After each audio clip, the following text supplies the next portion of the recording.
اور شیطان کا کیا ہے؟ شیطان سارے اس کا جو کچھ ہے وہ سب تخیلات ہوتے ہیں، اور اسی چیز میں انسان اچھا یہ بھی غلط ہے۔ ہم میں سے بہت سارے ساتھی ایسے ہوتے ہیں جو نماز پڑھتے ہیں نا، لیکن اس میں دینی سوچوں کو وہ کرتے ہیں اور کہتے ہیں یار یہ تو ٹھیک ہے، تو دین کیا ہے؟ مثال کے طور تبلیغ والے ہیں تو نماز بھی پڑھیں گے اور اس کے ساتھ جو ہے نا وہ تشکیل کا بھی سوچیں گے، کہ یار وہ فلاں سے کس کے ساتھ بات کرنی ہے، فلاں کو تیار کرنا ہے، فلاں کو چلنے کے لیے، فلاں کو یہ بھی نماز میں نہیں کرنا۔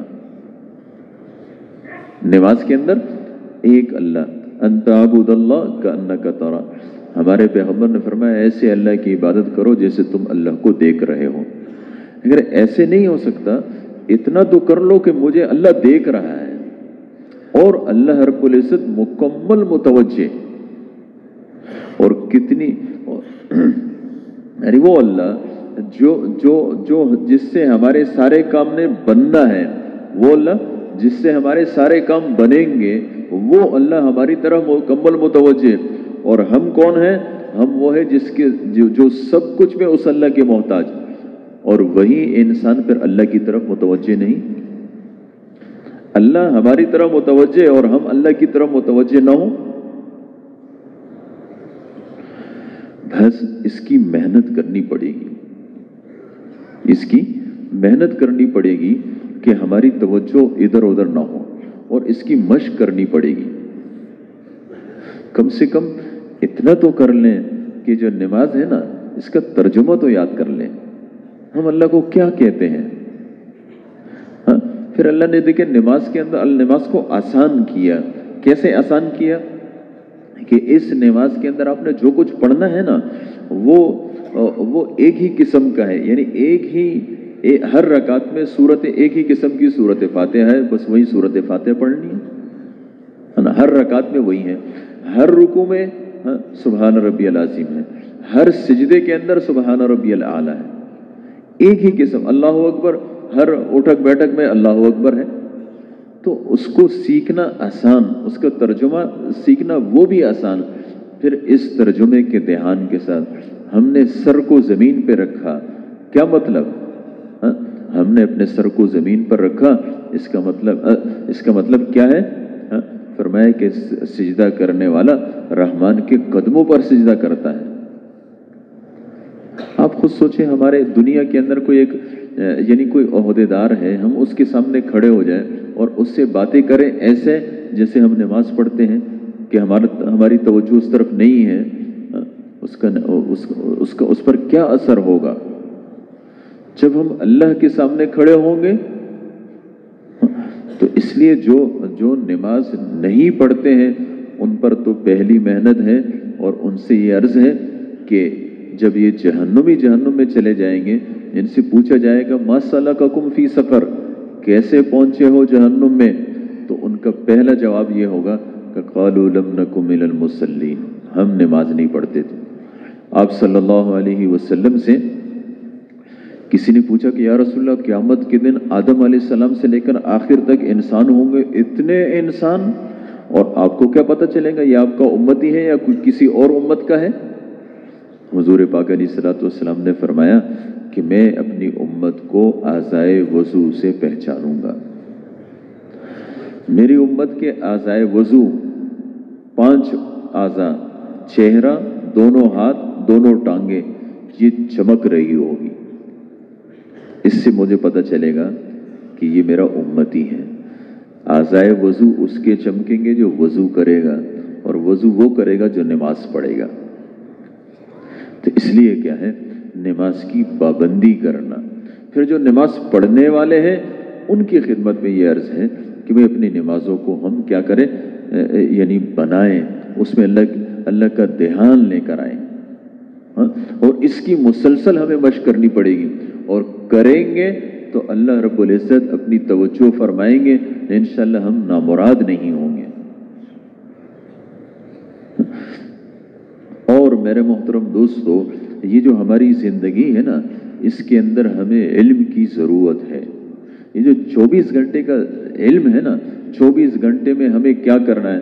اب جو آدمی ملازم ہے، اس کو ملازمت کا علم حاصل کرنا فرض ہے، ایک آدمی وہ جو ہے مثلا زمیندار ہے تو اس کو زمینداری کا علم حاصل کرنا فرض ہے. اس طریقے سے جو آدمی جو کچھ کرتا ہے اس کا علم اس کو حاصل کرنا فرض ہے. جو آدمی شادی شدہ ہے اس کو شادی سے پہلے شادی کا علم حاصل کرنا چاہیے. اس طریقے سے شادی شدہ ہے اس کو اپنے اولاد کے حقوق کو سمجھنا چاہیے. بیوی کے اپنے حقوق ہیں، ماں باپ کے اپنے حقوق ہیں، یہ سارے کے سارے یعنی اس کو سیکھنا اور اس پر عمل کرنا. اس کے لیے بھائی اللہ رب العزت نے ہمیں علماء کرام دیے، ان کے پاس جانا. یعنی تنبیہ الغافلین میں لکھا ہے کہ جب کسی عالم کے پاس آدمی جاتا ہے کسی مسئلے کو پوچھنے کے لیے تو فرمایا ہر قدم پر اس کو 1 سال کی عبادت کا اجر ملتا ہے. ہم خود سوچیں جب کسی عالم کے پاس کسی مسئلے کو پوچھنے کے لیے جائیں گے تو ہمارے کتنے قدم پڑیں گے اور کتنے سال کی عبادت کا اجر ملے گا. اور یہ بھی بے ادبی ہے کہ ہم کسی بھی عالم کو فون کرتے ہیں کہ جی فلاں مسئلہ بتاؤ. بھائی وہ پتہ نہیں کس چیز میں ہے، وہ اس کی بھی ضروریات ہیں، وہ بھی کسی کام میں لگا ہوگا. تو علماء کی قدر کرنا یہ ایسے ہے جیسے دین کی قدر، اور علماء کی ناقدری کرنا. مولانا الیاس رحمۃ اللہ علیہ تو یہ فرماتے تھے کہ جو بے عمل عالم ہے، یعنی جس کے اندر عملی طور پر آپ دیکھتے ہیں اس کے اندر بہت ساری برائیاں ہیں، فرمایا اس کی بھی ایسی قدر کرو جیسے اگر تم کہیں جو ہے نا وہ قرآن ہے کہ کچھ آیتیں لکھی ہے لیکن صحیح نہیں ہے، زمین پر پڑی ہوئی ہے، تو آپ اس کو بھی زمین پر نہیں پڑھتے، اس پر عمل نہیں کرتے اس لیے کہ وہ تو صحیح نہیں لکھی ہوئی، لیکن اس کو زمین پر بھی کوئی نہیں چھوڑتا، اس کو چوم لیتا ہے، اوپر رکھ لیتا ہے. تو کسی عالم کی ناقدری نہیں کرنا. اور میرے محترم دوستو، اب یہ جو ہمیں نماز کے بارے میں عرض کیا ہے کہ بھئی یہ ہماری نماز ہے، اس کے اندر دھیان کیسے آئے گا، توجہ کیسے پیدا ہوگی، اس کے لیے کیا کرنا پڑے گا؟ اس کے لیے اللہ کو نماز سے باہر بھی یاد کرنا پڑے گا. تیسرا کلمہ ہے، درود شریف ہے، استغفار ہے، پھر آپ صلی اللہ علیہ وسلم کی اوقات کی دعائیں ہیں، اور اس میں بڑی تاثیر ہے نا. ہم جتنے مسائل ہیں نا اس کو حل کرنے کے لیے بھی کیا ہے، آپ صلی اللہ علیہ وسلم نے دعائیں بتائی، اور آپ صلی اللہ علیہ وسلم کی ہر دعا کے اندر بہترین ہو. اور ہم تو بس صرف انہی اعمال کو پوچھتے ہیں جس سے بھئی فلاں کون سے عمل سے پیسے ملیں گے. نہیں میرے محترم دوستو، ہر اس کے لیے جو ہے نا اس کی ضرورت ہے. اور حضور پاک علیہ الصلوۃ والسلام نے ہر موقع کی دعا بتائی، اور ہر موقع کی دعا کے اندر تاثیر ہے.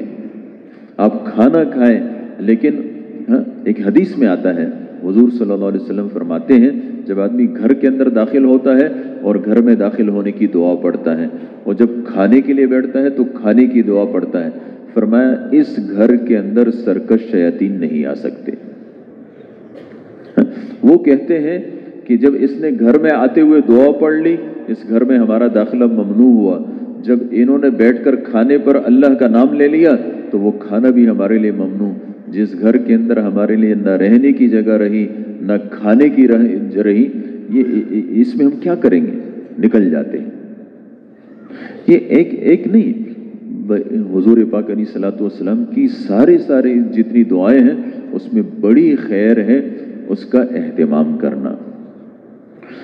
اور اس کے علاوہ ایک اور بہت بڑا مسئلہ جو ہماری زندگیوں میں آیا وہ یہ ہے کہ یعنی ایک تو یہ ہے کہ بلا کسی تحقیق کے کسی بات پر یعنی اعتماد کر لینا ہے نا، یہ بھی غلط. اور بلکہ اللہ رب العزت نے قرآن پاک کے اندر فرمایا ہے کہ یا ایھا الذین آمنوا ان جاءکم فاسق بنبأ فتبینوا. فرمایا جب بھی تمہارے پاس کوئی آدمی کوئی بات کہے تو اس کو پہلے اس کی تحقیق کرو، یہ بات صحیح بھی ہے کہ نہیں۔ اور حضور پاک علیہ الصلوۃ والسلام نے فرمایا ہے کہ کفا بالمرء کذبا ان یحدث بکل ما سمع، فرمایا کہ انسان کے جھوٹا ہونے کے لیے کافی ہے کہ وہ بات سنے اور آگے پہنچائے۔ آج ہمارے معاشرے کے اندر یہ ایک ایسی لعنت سے آ گئی ہے کہ جب بھی کوئی کسی بات کو سنتا ہے آگے پہنچاتا ہے۔ حالانکہ پہلی بات تو یہ ہے کہ بھئی آپ اس کو سنیں، یہ صحیح بھی ہے کہ نہیں ہے، اور اس پر اعتماد کر لیتے ہیں۔ کتابوں میں لکھا ہے، مولانا رشید احمد گنگوئی رحمۃ اللہ علیہ، ان کے بارے میں یہ بات مشہور ہو گئی کہ بھئی یہ کہتے ہیں کہ کلمے میں لا الہ الا اللہ پڑھو، محمد رسول اللہ مت پڑھو۔ اب جب مشہور ہوئی تو ہم جیسے مولوی تھے انہوں نے فتویٰ بھی لگا دی کہ بھئی یہ تو کافر ہے، اس لیے کہ جب کلمہ آدھا ہوا تو یقینی بات ہے۔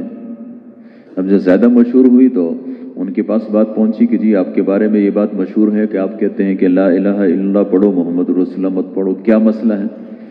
تو انہوں نے فرمایا کہ ایک شخص مجھ سے میرے پاس آیا اور اس نے مجھ سے پوچھا کہ جب اذان کہی جاتی ہے تو اس اذان کے آخر میں لا الہ الا اللہ ہے، تو جب ہم اس کا جواب دیتے ہیں تو ہمیں جواب میں لا الہ الا اللہ کہنا چاہیے یا اس کے ساتھ محمد رسول اللہ بھی کہنا چاہیے؟ تو چونکہ حضور پاک علیہ الصلوۃ والسلام فرماتے ہیں کہ جو الفاظ مؤذن کہے جواب میں تم بھی وہی کہو، تو میں نے یہ کہا کہ صرف لا الہ الا اللہ کہو۔ اب انہوں نے جو فرمایا وہ صرف کس کے لیے فرمایا؟ اذان کے لیے فرمایا، عام ہر حال کے لیے نہیں فرمایا۔ جس نے سنا اس نے غلط سنا اور غلط سن کے آگے پہنچایا، ہاں، اور اس کا نتیجہ کیا نکلا وہ ہم سب کے سامنے۔ اس طریقے سے بڑی بڑی لڑائیاں ہو جاتی ہیں، وہ اس سب کی بنیاد جو ہوتی ہے وہ اسی طریقے سے بے تحقیق باتیں ہیں۔ اور جیسے اللہ نے فرمایا نا، اس کی تحقیق کرو ورنہ کل کچھ ایسا کام کر لو گے کہ پھر نادم ہوگے۔ تو اسی طریقے سے ہوتا ہے۔ یہ آپ کے پاس ایک بات آئی، پہلی بات تو یہ ہے کہ آپ کا اس سے کوئی تعلق بھی ہے کہ نہیں۔ اگر آپ کا اس سے کسی سے اس بات سے کوئی لینا دینا نہیں ہے، کوئی تعلق نہیں، تو بس خاموش ہو جائے، اس کو ضرورت ہی نہیں آگے پیچھے اس کی۔ اور اگر آپ نے آگے کسی کو کرنی ہے اس سے پہلے آپ کے ذمے ہے کہ اس کو جو ہے اس کی تحقیق کریں۔ وہ جو حضرت عائشہ رضی اللہ تعالیٰ عنہ پر تہمت لگی، اس میں دو قسم کے لوگ تھے۔ ایک وہ لوگ تھے جنہوں نے تہمت لگائی، اور ایک وہ تھے جنہوں نے جو ہے وہ تہمت نہیں لگائی لیکن انہی باتوں کو بغیر تحقیق کے آگے پہنچایا۔ اللہ رب العزت نے دونوں کے لیے الگ الگ سزا بیان کی۔ وہ جو جنہوں نے تہمت لگائی تھی ان کے بارے میں اللہ نے فرمایا والذی تولی کبرہ منہم لہ عذاب علیم، فرمایا جنہوں نے تہمت لگائی ان کے لیے دردناک عذاب ہے۔ اور یہ جو بلا تحقیق آگے پہنچانے والے تھے نا، ڈنڈورا پیٹنے والے، ان کے بارے میں فرمایا کہ لکل امرئ منہم مکتسب من الاثم، ہر ایک نے اپنے حصے کی کمائی کر لی، اپنے حصے کا گناہ کما لیا۔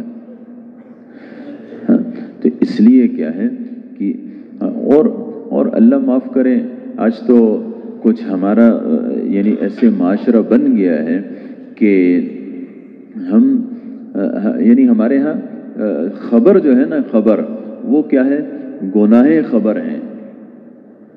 حضور پاک علیہ الصلوۃ والسلام نے فرمایا کہ بھئی کسی برائی کو تمہیں مٹھانا ہے، فرمایا اس کا ذکر چھوڑ دو، اس کا تذکرہ چھوڑ دو، جب تذکرہ چھوڑ دو گے وہ مٹ جائے گی۔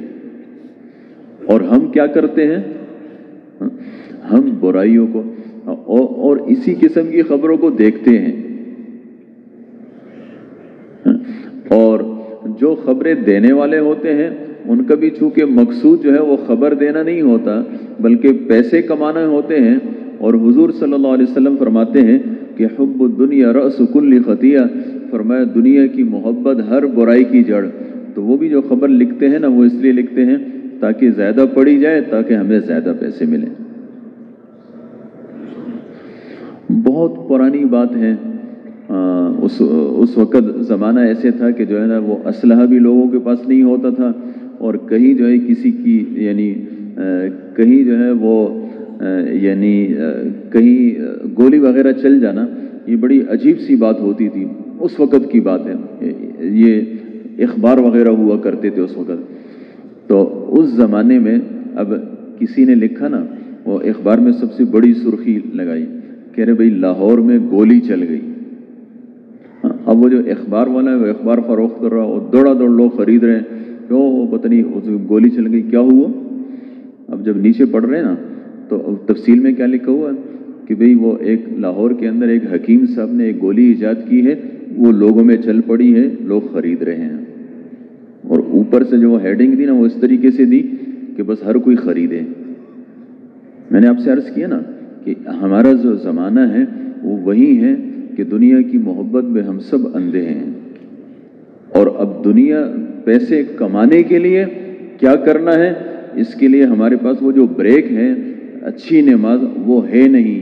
تو اس کا نتیجہ کیا ہے کہ بس دنیا کمائی جائے جیسے بھی ہو. اب اس کا نتیجہ یہ نکلتا ہے کہ پیسے تو آتے ہیں لیکن پیسے اللہ کے احکامات کو توڑتے ہوئے آتے ہیں. جب وہ اللہ کے احکامات کو توڑتے ہوئے آتے ہیں تو پیسے موجود ہوتے ہیں اور ہم پریشان ہوتے ہیں. پیسے موجود ہوتے ہیں اور ہم پتہ نہیں مختلف بیماریاں، کبھی عدالتیں، کبھی ہسپتال، کبھی کیا دوڑ رہے ہیں. کیوں؟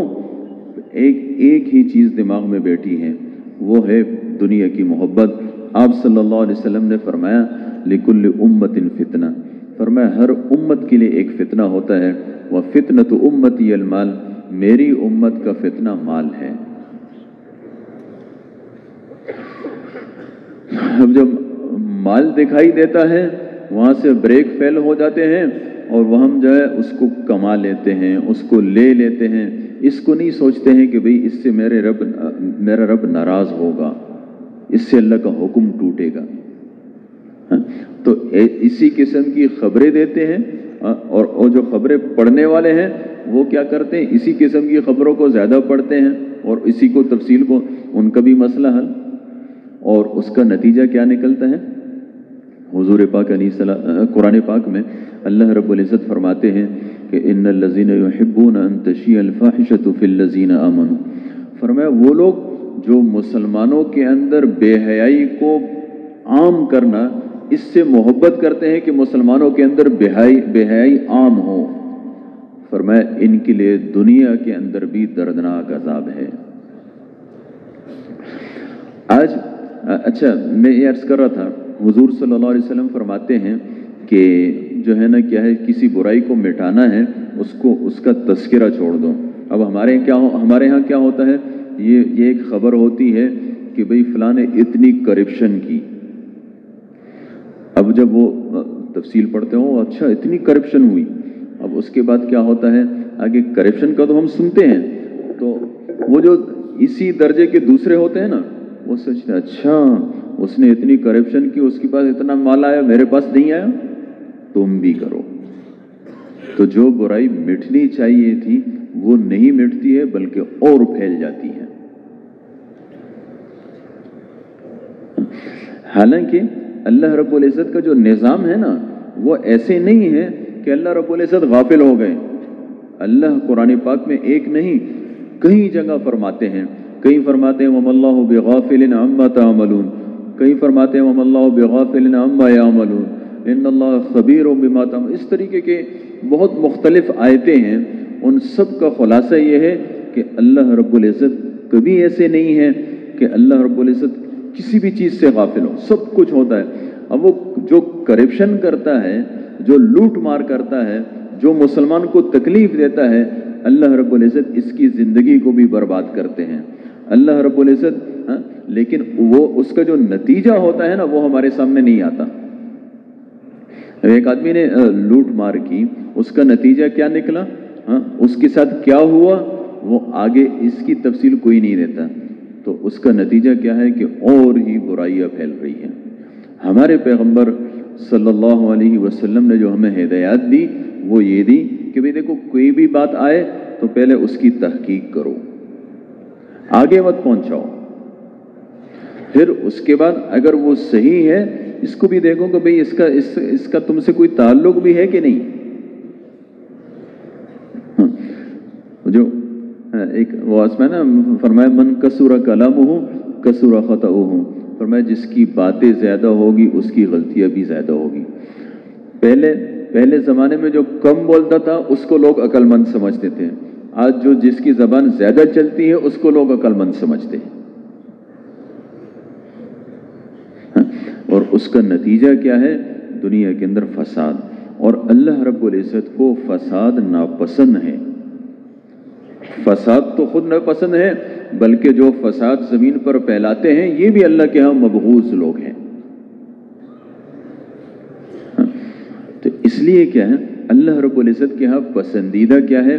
مسلمانوں کا جوڑ ہے، مسلمانوں کی الفت ہے، مسلمانوں کی محبت ہے.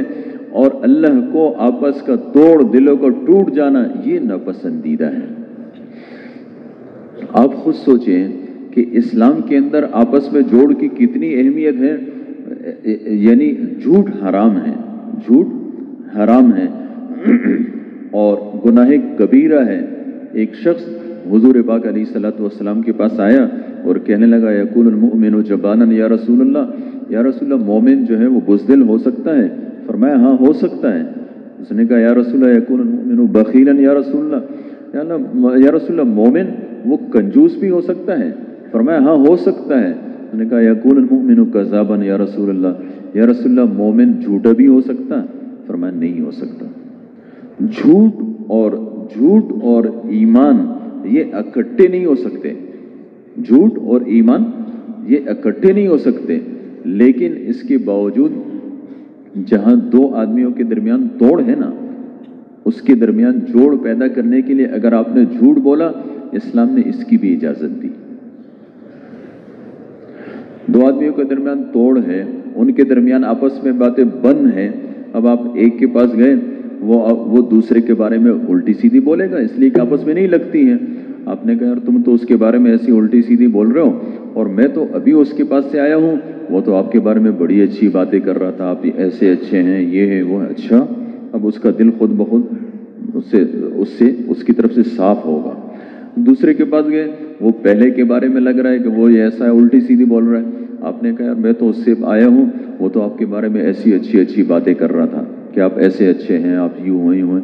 یہ باتیں اس نے کہی نہیں ہے، لیکن یہ خود بخود جھوٹ بول رہا ہے. کیوں؟ تاکہ ان کے درمیان جوڑ پیدا ہو جائے. اسلام نے اس کی بھی اجازت دی. آپ خود سوچیں کہ اسلام میں آپس میں جوڑ، آپس میں مل کے چلنا، ایک دوسرے کی قدر کرنا، یہ کتنا اللہ کے ہاں پسندیدہ عمل ہے. آج تو ہمارا کچھ ایسا معاشرہ ہوا،